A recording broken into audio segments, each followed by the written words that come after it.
वफाकी हुकूमत ने पहला सरेंडर कर दिया है सुहेल आफरीदी के सामने। वफाकी हुकूमत के जो KPK में नुमाइंदे हैं वो गवर्नर KPK फैसल करीम कुंडी साहब हैं। फैसल करीम कुंडी वो इस डर से, इस खौफ से कि कहीं कानूनी तौर पे, आइनी तौर पे ये चीज़ उनके खिलाफ इस्तेमाल ना हो कि ये गवर्नर ऑफिस में मौजूद थे या गवर्नर हाउस में मौजूद थे और इस्तीफ़ा क्योंकि इनको मौसूल हो गया था,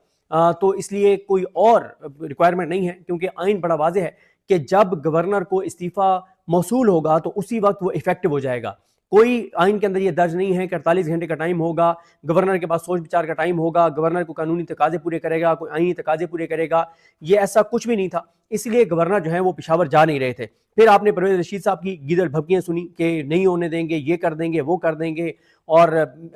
बड़ी ये धमकियां लगा। अतात आड़ की आपने प्रेस कॉन्फ्रेंस सुनी, इख्तियार वली की आपने प्रेस कॉन्फ्रेंस सुनी, लेकिन बिल आखिर यह है कि वफाकी हुकूमत का ये पहला सरेंडर है सुहेल आफरीदी के सामने कि गवर्नर KPK ने इस बात का एतराफ़ कर लिया है कि आज 2:30 बजे उनको जो अली अमीन गंडापुर साहब हैं उनका इस्तीफ़ा मौसूल हो गया है। और उन्होंने ये एतराफ़ इसलिए किया है कि जो सलमान अकरम राजा साहब जब से पहुंचे हैं पेशावर, तो सलमान अकरम राजा साहब तमाम कानूनी और आइनी तकाज़ों को पूरा करवा रहे हैं। वो तमाम चीज़ों को, ज़ाहिर है उनसे बेहतर कौन इन चीज़ों को जानता है, तो सलमान अकरम राजा साहब के, इसीलिए आपने देखा कि जब कल रात को ये खबरें आ रही थी कि कल रात को असम्बली का इजलास जो है वो बुलाया जा रहा है और कल रात को ही वज़ीर आला KPK का इंतखाब कर दिया जाएगा, तो जाकर सलमान अकरम राजा साहब ने रुकवाया। उन्होंने कहा कि कोई भी ऐसी चीज़ मत करें जो आइनी और कानूनी तौर पर जिसमें कोई सुकम रह जाए और वो चीज़ हमारे खिलाफ इस्तेमाल हो, इसीलिए कल रात को इजलास नहीं बुलाया गया। और फिर उसके बाद आज एक और चीज़ की मैं नाक़िद हूँ अली अमीन गंडापुर साहब का, लेकिन आपको एक उनको क्रेडिट देना होगा कि अली अमीन गंडापुर साहब को ये कहा गया कि आपका जो पहला इस्तीफ़ा है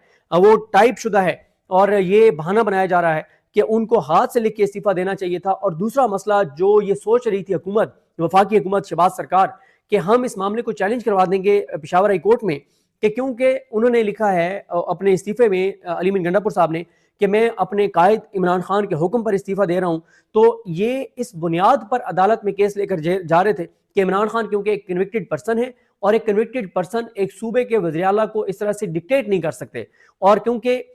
इसमें कोई शक नहीं है कि प्रैक्टिकली भी और